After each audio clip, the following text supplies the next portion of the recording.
Assalomu alaykum, hurmatli Sof tibbiyot kanali kuzatuvchilari. Bugungi mavzuyimiz oyoq-qo'llardagi muzlash haqida bo'ladi. Ya'ni oyoq-qo'llarning muzlashi nima sababdan bo'ladi va ularni qanday turlari mavjud va uni xalqona usulda qanday davolash mumkin va qanday holatlarda zudlik bilan shifokorga murojaat qilish kerak. Bu haqda alohida to'xtalib o'tamiz. Qo'l va oyoqlarning muzlashining eng asosiy sabablari va keng tarqalgan turi bu arterial qon yetishmovchiligi hisoblanadi. Ya'ni arteriyalarda qon to'qimalarga yaxshi yetib bormaydi. Arteriyalarning to'silishi yoki arteriyalarning siqilishi natijasida ushbu holat sodir bo'ladi. Oyoq qo'lning muzlashini eng keng tarqalgan turi bu arterial qon yetishmovchiligi yoki qon aylanishining buzilishi hisoblanadi va buning natijasida bizni tanamizda qon yaxshi kislorodni to'qimaga olib bormaydi va shuning uchun gipoksik holat yuzasidan qon tarkibida kislorod pastga tushib ketganligi uchun termik reaksiyalar pasayadi. Buning natijasida siz sovuq sezishni boshlaysiz va qo'llar va oyoqlar muzlashni boshlaydi. Bunga misol sifatida arterial qon bosimining pasayishi va ikkinchi sabab ateroskleroz yoki varikoz kengayishlar sabab bo'lishi mumkin. Va ushbu sabablarga ko'ra qon aylanishining buzilishi lokal, ya'ni faqat qo'lda, faqat oyoqda yoki ma'lum bir organlarda bo'lishi mumkin. Buning natijasida ushbu organlarda harorat tushib ketadi va shuning uchun ham biz sovuqlikni sezishni boshlaymiz. Lekin boshqa sabablar ham mavjud. Ularga quyidagicha to'xtalamiz. Yuqorida aytib o'tganimizdek, ko'plab fiziologik qon aylanishidan tashqari biokimyoviy o'zgarishlar ham bizning qo'l-oyoqlarimizni muzlashiga sabab bo'ladi. Masalan, vitamin B12 ning yetishmasligi.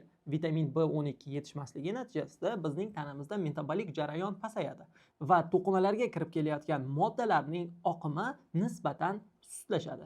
Buning natijasida biz sovuqlikni sezishni boshlaymiz va qo'llarimiz hamda oyoqlarimiz sovuq sezadi. Aynan vitamin B12 tarkibida tsianokobalamin, ya'ni rux moddasini saqlaydi. Shuning uchun ham rux elementini ko'plab nutritsiologlar va shifokorlar doim profilaktik dozalarda iste'mol qilish kerakligini ta'kidlab yurishadi. Endi esa vitamin B12 yetishmasligidan ekanligini bildik va yana ikkita asosiy sabab bo'lishi mumkin. Birinchisi bu temir tanqisligi, temir yetishmovchiligi, ya'ni ferritin pastligi hisobidan kechuvchi anemiyada ham bizning qo'l va oyoqlarimiz muzlashni boshlaydi. Bu asosan ayollarda, fertil yoshdagi ayollarda ko'proq bo'ladi. Chunki hayz sikli ularni temir yo'qotilishiga sababchi bo'ladi. Shuning natijasida ularda oyoq-qo'l muzlashlari yuzaga keladi. Lekin shunday paytlar bo'ladiki, oyoq-qo'llar qizib ketishi mumkin. Bunday holatlar esa aynan klimatrik sindrom bilan birgalikda keladi. Ba'zan klimaks yoshidagi ayollarda ko'proq uchraydi. Oxirgi biokimik sabablarning biri bu gipotireoidizm, ya'ni qalqonsimon bezning yetarli darajada gormon ishlab chiqarmayotganidan bo'lishi mumkin. Gipotireoidizm. Lekin ko'pchilik gipertireoidizmdan ham shikoyat qilishi mumkin. Bunday holatlarda aks jarayon, ya'ni qo'l-oyoqlarning qizib ketishlari yuzaga keladi. Shunday ekan, demak sizda qo'l-oyoqlar muzlayotgan bo'lsa, vaziyatga qarab agar terlash bilan bo'layotgan bo'lsa, albatta endokrinolog shifokorga murojaat qilishingiz kerak.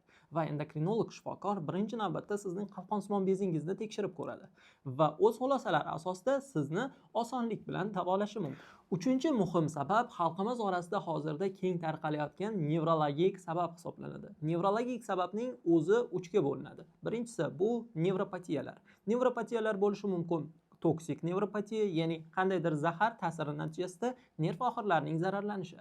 Ikkinchisi esa bu diabetik nevropatiya. Diabetik nevropatiyada glyukozaning miqdori oshib ketishi natijasida nerv oxirlari zararlanadi va buning natijasida bizning oyoq-qo'llarimizda uvishishning doimiy hissi paydo bo'lishi mumkin. Shunga e'tibor bering. Uvishish hissi bilan sovuq-qotish hissi alohida narsa va bu jarayonni alohida shifokorlar ko'radi. Masalan, agar sizda sovqotish bilan haqiqatda temperatura pasayishi bilan kechayotgan bo'lsa, unda endokrinolog shifokorga, lekin sizda agar bu haqiqatda temperaturaning o'zgarmasdan uvishish hissi bo'ladigan bo'lsa, bu nevropatolog shifokorga borishingizga to'g'ri keladi. Yana qo'l-oyoqning muzlashini nevrologik asoslarini yana ikkita sababi bor. Bu birinchisi bu beldagi disk churrasi. Disk churrasi bo'yin sohasida bo'ladigan bo'lsa, qo'llarda uvishish paydo bo'ladi. Agar u aynan bel sohasida belning umurtqalaridan chiquvchi nervlarni siqilishi natijasida bo'layotgan bo'lsa, bu oyoqning turli sohalarida uvishish hissini keltirib chiqaradi. Masalan, aynan L4 va L5 orasidagi nerv siqilishi natijasida son, dumg'aza hamda boldir mushaklari uvishish hissini his qiladi. Buni natijasida esa biz sovqotish hissiga o'xshagan jarayonni sezamiz, ammo haqiqatda temperatura o'zgarmayotgan bo'ladi. Yana nevrologik sabablarning eng muhimlaridan biri bu multifunksional skleroz hisoblanadi. Multifunksional sklerozning asosiy sababi bu nerv oxirlarining zararlanishidir. Ular turli ko'rinishga ega bo'lishi mumkin. Buning natijasida bizning tanamizda nina sanchgan kabi og'riq va sovqotish hissi paydo bo'ladi. Shu o'rinda bir maslahat: agar sizda uvishish bilan sovqotish birgalikda kelayotgan bo'lsa, unda albatta bu nevrologik sababga ko'ra bo'ladi va sizni davolovchi shifokoringiz nevropatologdir. Ya'ni boshqa shifokorga murojaat qilishingiz kerak emas. Lekin faqatgina qizib ketish yoki sovqotish bo'layotgan bo'lsa, unda endokrinolog yoki terapevt shifokoringizga murojaat qilishingiz mumkin. Demak, xulosa sifatida shuni aytishimiz mumkinki, qo'l va oyoqlarning muzlashi bu shunchaki jarayon emas. Bu sizning tanangizni sizga berayotgan signalidir va ushbu signalga asosan siz qoningiz tarkibidagi vitamin B12 ni, ferritin, ya'ni temirni va umumiy qon tahlilini o'tkazishingiz kerak. Hamda bu tahlillar asosida o'zingizga kerakli shifokorga murojaat qiling. Chunki har qanday kasallikni kechikib davolash uni asoratlari bilan kurashishga sabab bo'ladi. Endi yuqorida aytib o'tilgan jarayonlarni bartaraf etish uchun uy sharoitida qanday choralar ko'rish haqida aytib o'tamiz. Birinchi navbatda qon aylanishini yaxshilash uchun eng samarali va arzon bo'lgan vosita bu harakat hisoblanadi. Chunki siz harakat qilar ekansiz, mushaklaringizda qon yaxshiroq boradi va shuni natijasida qon aylanishi yaxshilanadi. Shuning uchun ertalab va kechqurun albatta uyqudan oldin 30 daqiqalik piyoda yurish mashqini, ya'ni jadal tarzda piyoda yurish mashqini bajaring va buning natijasida sizning qon aylanishingiz ancha yaxshilanadi. Ikkinchisi esa bu tabiiy vositalar, zanjabil va shunga o'xshagan dolchinli choylarni iste'mol qiling. Aynan zanjabilni iste'mol qilish qonni aylanishini yaxshilaydi va oyoq-qo'l muzlashiga qadimiy eng yaxshi davo hisoblanadi. Zanjabil va dolchinni har ikkovini bir teng nisbatda, ya'ni yarim choy qoshiqdan olasiz va asalli choy qilib ichasiz. Agar diabetik holatlar yuzaga keladigan bo'lsa, stevia shakaridan foydalanishingiz mumkin. Yana oyoq-qo'l muzlashiga eng yaxshi davo bu issiqlik muolajalari, ya'ni piroterapiyalardir. Piroterapiyalarga eng yaxshisi bu issiq tuzli vannalar hisoblanadi. Issiq tuzli vannalarda siz nafaqat dengiz tuzi, chunki dengiz tuzi ancha qimmat, buni osh tuzi bilan almashtirishingiz mumkin. Osh tuzili oddiy vannaga oyog'ingiz yoki butun tanangizni tushirishingiz sizni tanangizda qon aylanishini va energetik almashinuvni yaxshilab beradi. Buning natijasida modda almashinuvi yaxshilanadi va lokal qon aylanish juda ham yaxshi tomonga o'zgaradi. Biokimyoviy yetishmovchiliklar natijasida qo'l-oyoq muzlashini bartaraf etish uchun eng yaxshi vositalardan biri bu ismaloq hisoblanadi. Ismaloqni qizil go'sht bilan birgalikda iste'mol qilish tanangizga temir va oqsil miqdorini yaxshi yetkazib beradi. Ismaloq tarkibida nafaqat temir, balki uning tarkibida K vitamini ham mavjud.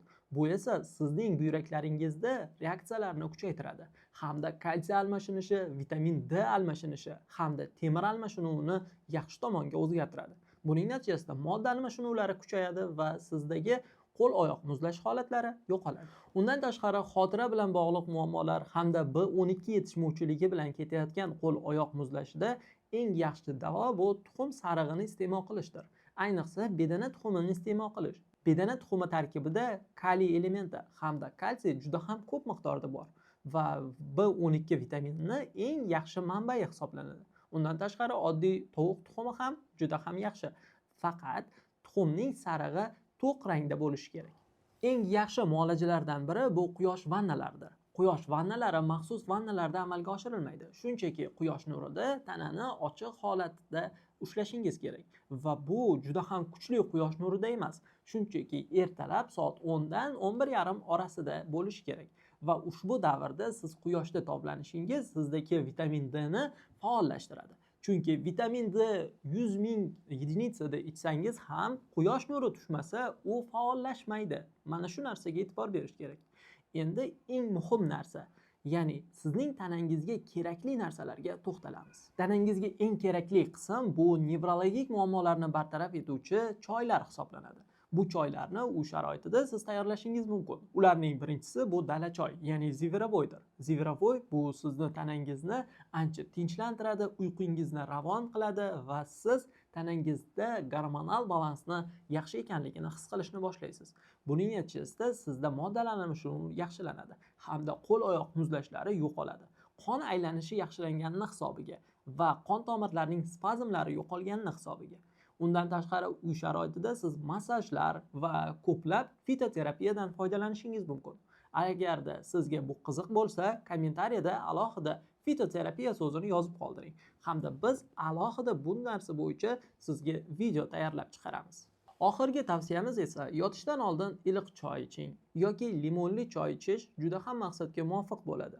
Undan tashqari, siz agar yuqoridagi kabi muammolarga duch kelayotgan bo'lsangiz, albatta qoningiz tarkibidagi yuqorida aytib o'tilgani kabi vitamin B12, rux hamda feritsin, ya'ni temir elementlarini tekshirib ko'ring. Umumiy qon tahlilini topshiring va kerakli shifokoringizga murojaat qiling. Chunki siz o'zboshimchalik bilan uy sharoitida doimiy kasallikni xronik, ya'ni surunkali ko'rinishga o'tkazib qo'yishingiz mumkin. Shuning uchun doimo professional maslahatga e'tibor bering. Oyoq-qo'l muzlashining eng xavfli holatlari quyidagicha bo'lishi mumkin va bunday holatlarda albatta shifokorga murojaat qilishingiz kerak. Muzlash bilan birgalikda uvishish va uvishishning yonida falajlik kuzatilayotgan bo'lsa, hamda barmoq uchlarida oqarish, ya'ni rayno holatlari yuzaga kelayotgan bo'lsa, undan tashqari sizdagi og'riq paydo bo'layotgan bo'lsa, shifokor bilan uchrashish sizni professional davolanishingiz kaliti hisoblanadi. Bugungi videomizni Logan Smithning fikri bilan yakunlamoqchiman. Keksalarning yoshlarni ayblash xususiyati ularning qon aylanishini yaxshilab beradi. Bu esa albatta hazil. Albatta siz tanangizdagi qon aylanishini yaxshilar ekansiz, sog'lom fikr va sog'lom tanaga ega bo'lasiz. Shuning uchun doimo sizga sof tibbiyot jamoasi sog'lik tilab qoladi.